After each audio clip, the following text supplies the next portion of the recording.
Every little bit counts in this struggle of ours, and we know that actually the differential that leads kids and others to start putting on weight is really a fairly modest amount. If we can have a fairly modest reduction in caloric intake or caloric expenditure, that can have a big impact. That gap in terms of excess calories really is what gets people to start adding the pounds on. So every component of the diet is absolutely critical to work on. And this is one area where we can make progress. We are making progress. Good things are happening. We got a great program with FitPick that can help vending operators sell healthier choices. So it's really a win-win situation where we can do good for the public and businesses can thrive as well. We're all seeing it. I mean, look at the millennial generation. Their whole concept of food is different. They have all sorts of ideas about healthier foods and more wholesome food choices, and that's why the whole food industry is getting shaken up, from the chain restaurants to supermarkets to all sorts of consumer packaged good companies. We know that change is going on, and this next generation that's coming up, they've been getting the nutrition education that we've been dishing out to them for some years now, and they're going to even far outpace the millennial generation in the changes that are coming.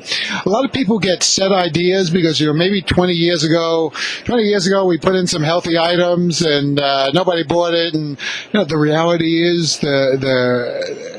the number of items, the quality of the items that are available now. The food industry is innovating, and there are so many more great products now that with a little bit of patience, sometimes you also just need to hang on a little bit. Give them a chance. They'll eventually take a try at it, and they'll see that these products are meeting their needs. They are what they want. So we need a little patience. We also need to give up ideas that were formed when our options were not nearly as good, and get ready for the new generations coming up, because the whole nutrition landscape is changing in a big way.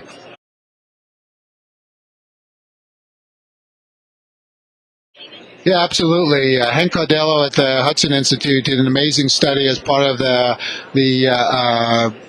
commitment that many companies, the Healthy Weight Commitment Foundation, in which many of the largest consumer packaged goods companies came together, food and beverage companies came together and made a pledge to reduce a massive amount of calories from American stores.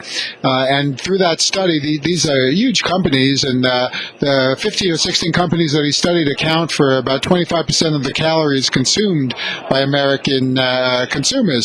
And he found that over a 5-year period that they studied, 82% of the sales growth came from the better-for-you, lower-calorie products. 82%. That's 4 times as much of the sales growth coming from the better-for-you, lower-calorie products than from traditional products. So this is where the winds of change are blowing. This is what the consumers are increasingly wanting. This is what's going to drive sales growth. That's a great question. For our organization, we have some great partnerships already with groups like McDonald's and Coke, Pepsi, and Dr. Pepper Snapple, and many other food companies. We need to do things that allow businesses to thrive, but really move the dial and make it easier for companies to take some chances and to innovate. So what we want to see is a greater variety of healthier choices available at competitive prices, so that they're not priced higher than the less healthy items, and whatever we can do to help that process along through the guidance that we give, through the public validation that we give, through the evaluation expertise that we provide, we're ready to partner. We've already been a partner with NAMA for many years, and we would love to intensify that partnership.